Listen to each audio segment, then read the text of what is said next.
Je refais. Et action. Bonjour Jessica Landy-Léon. Bonjour. Pourriez-vous traduire Demain lumière jaillit et nous parler de ce choix de titre d'exposition? Alors j'ai choisi ce titre d'exposition pour ma première exposition solo parce que en français, puisque c'est du créole haïtien, en français ça pourrait donner et demain la lumière sera là. Et en tant que haïtienne et en tant que femme noire et vivant en Europe, je crois qu'il faut savoir être résiliente. Et imaginer que demain il y aura la lumière, c'est croire qu'il y a de l'espoir, espérer et rester positif. Alors il s'agit de votre première exposition solo, comme vous venez de nous le dire, en tant qu'artiste peintre. Comment vous sentez-vous aujourd'hui face à tout ce travail accompli? Alors là, l'exposition est dans moins de 2 heures. Donc il y a du soulagement parce que globalement j'ai été extrêmement bien entourée. J'ai eu des amis très très impliqués, j'ai eu une famille qui a tout fait pour que je réussisse. Donc pour le moment je me sens bien, je me sens apaisée, je suis beaucoup moins stressée que ce matin ou que hier ou qu'il y a 2 jours.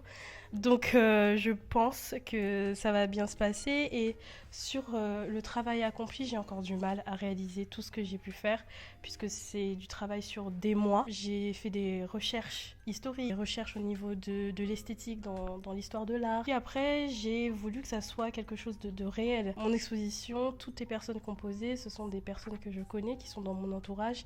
Et le fait que ces personnes soient dans mon entourage, cela permet d'ancrer mon projet dans le réel, dans le quotidien. Souvent, mon travail, je veux qu'il ne mette pas en avant soit l'élite, soit les figures qu'on peut déjà voir dans ce qu'on pourrait qualifier de l'art noir, c'est-à-dire toujours des rois, des reines, etc. Moi, je ne me place pas du tout là-dedans, bien que je réutilise des symboles tels que des auréoles, des symboles en lien avec l'art byzantin. Je veux élever au rang d'exceptionnel ce qui est totalement quotidien. Pourquoi ce thème vous tient à cœur, le thème de cette exposition?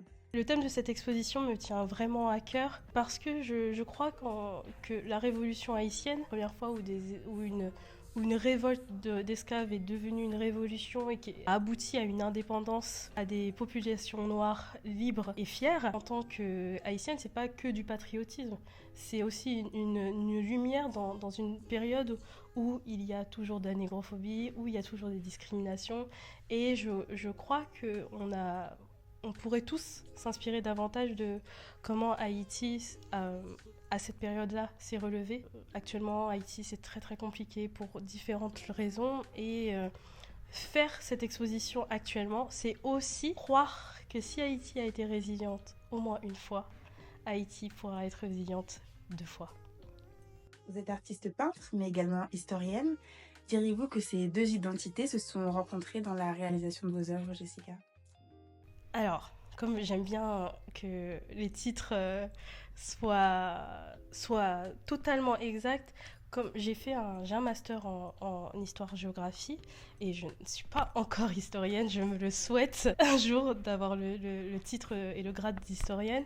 Je remercie vraiment tous les jours le fait d'avoir eu la chance de faire des études et d'avoir pu faire une faculté d'histoire à Nantes qui était vraiment excellente au niveau de l'apport historique que j'ai pu obtenir. J'ai su directement où chercher. La Révolution haïtienne, c'était fondamental de l'associer à la Révolution française, c'était fondamental de l'associer à certains révolutionnaires français, c'était fondamental de faire lien entre l'histoire d'aujourd'hui et ce qui s'est passé hier. Donc je crois vraiment que ma formation historique m'a permis de savoir où j'allais et de savoir où chercher pour pas me perdre. Mon exposition n'est pas qu'un travail historique, je tiens vraiment à le rappeler, c'est également un travail artistique, esthétique et aussi sur l'importance des mythes, puisqu'il y a beaucoup de peintures qui pourraient être stéréotypées, mais c'est pas du tout ce que je recherche. Ces peintures-là représentent des allégories pour certaines, des idées plus grandes. Le mythe a permis à toutes les sociétés de se développer. C'est pour ça que Haïti, par cette révolution, effectivement, a été un mythe dans la construction d'identité nationale. Mais au-delà de ça, c'est un événement qui était historique et qui était réel. Pour moi, c'est à la fois un plaisir de travailler du point de vue historique, c'est un plaisir du point de vue d'essayer de produire une nouvelle iconographie autour de cet événement historique. Et c'est un plaisir au niveau du mythe parce que, en tant qu'haïtienne, c'est aussi ma volonté de peut-être rajouter de nouveaux aspects au mythe d'Haïti et sûrement de rajouter un aspect afroféministe, un aspect plus inclusif qui reflète toutes les parts de ma personnalité. En prenant en compte que votre travail n'est pas uniquement historique, je voudrais quand même souligner votre souhait de mettre en avant, je cite, les femmes mises en esclavage et trop souvent oubliées ou invisibilisées dans l'histoire. Est-ce que vous pouvez nous en dire plus sur ce choix? J'ai eu un attrait particulier pour la place des femmes dans la représentation en ce qui concerne l'esclavage. Parce qu'il y a quelques années, j'ai pu lire un livre, c'était pas du tout la même période historique, de la seule prix Nobel de littérature femme afro-américaine, Toni Morrison, et le livre s'appelle Beloved. Dans ce livre, elle parle d'une femme qui décide de tuer sa fille pour pas qu'elle soit esclave comme elle. J'ai été très touchée parce que c'est extrêmement grave ce qu'elle a fait, un infanticide. La souffrance et la volonté de sauver sa fille qu'elle a eue pour décider de prendre sa vie. Au niveau de toutes les représentations que j'ai pu voir des films, par exemple dans 12 Years Slaves, j'ai vu que des femmes noires, vraiment des corps massacrés en fait, des femmes noires qui étaient que violées, qui ne faisaient que souffrir. Et d'ailleurs ce film je n'ai vu qu'une fois, j'ai jamais réussi à le revoir parce que je me suis sentie meurtrie. La souffrance de l'esclavage est inimaginable, je ne peux même pas percevoir ce que ça peut être d'être un esclave, je ne pourrais jamais le voir, mais je peux avoir une légère sensation en lisant, en réfléchissant là-dessus et en voulant dans cette exposition montrer sur l'ensemble de mes tableaux, il y a majoritairement des femmes en fait qui représentent et qui ont des rôles extrêmement importants. C'est pour ça que j'ai voulu représenter des femmes noires, notamment lors de la cérémonie de bois caïman, et j'ai voulu représenter de manière imaginaire Cécile Timan, qui était une prêtresse vaudou qui a eu un impact très important lors de cette nuit, jusqu'à les femmes qui auraient inspiré le drapeau haïtien. Et aussi cette volonté pour moi de montrer une marronne inconnue. Dans la société, on peut voir le soldat inconnu en France, on peut voir le marron inconnu en Haïti. Mais moi, je voulais donner de la place à la marronne inconnue. Et la marronne inconnue est tellement inconnue qu'on ne peut pas voir son visage, qu'on ne veut pas voir son visage. C'est ma façon de signifier que je sais que ces femmes ont existé et qu'elles ont eu un rôle prépondérant. Avez-vous des attentes quant aux réactions du public face à vos œuvres? Alors, c'est vrai que les réactions, j'aimerais que mes toiles plaisent, tout simplement. J'aimerais que ça suscite des réactions positives.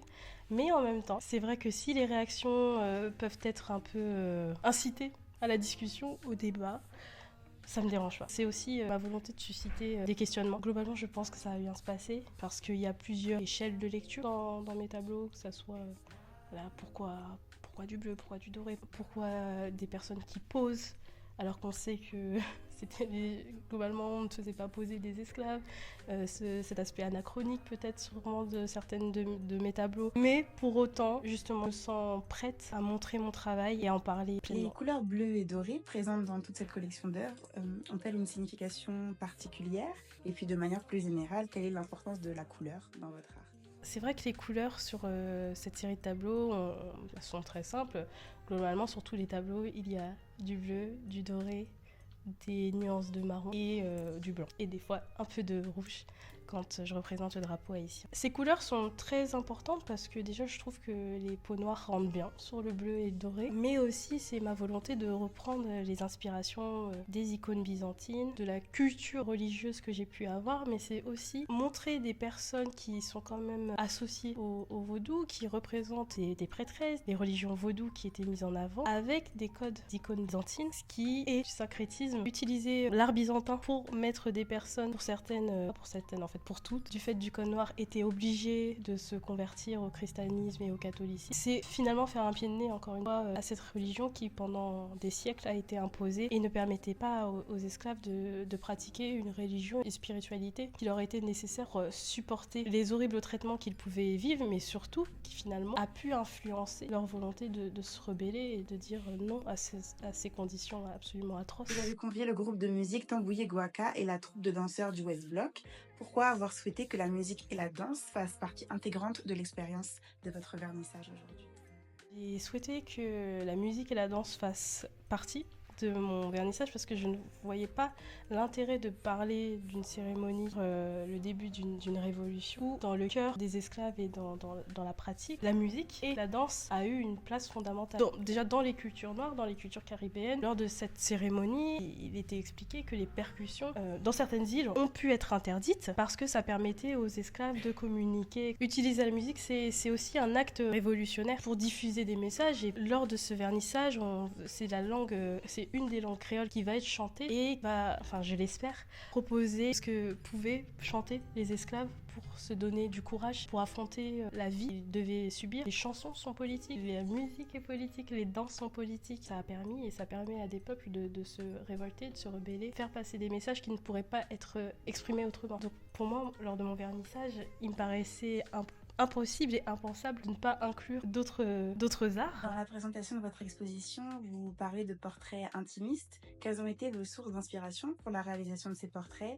et en quoi sont-ils intimistes? Toutes les personnes qui ont posé sont des proches, des personnes que je connais. Pour la plupart, bien que ce soit des personnes du 21e siècle, la pose qu'elles peuvent prendre représente aussi une réalité que ces personnes peuvent vivre. Je voulais que les personnes qui posent soient déjà mises en avant, mises en valeur par les tableaux, mais surtout que ça soit ancré dans du réel, même s'il y a plus de 300 ans d'écart. Merci. Merci. Vous ne pensiez quand même pas que j'allais oublier de vous montrer la soirée? Regardez-moi briller.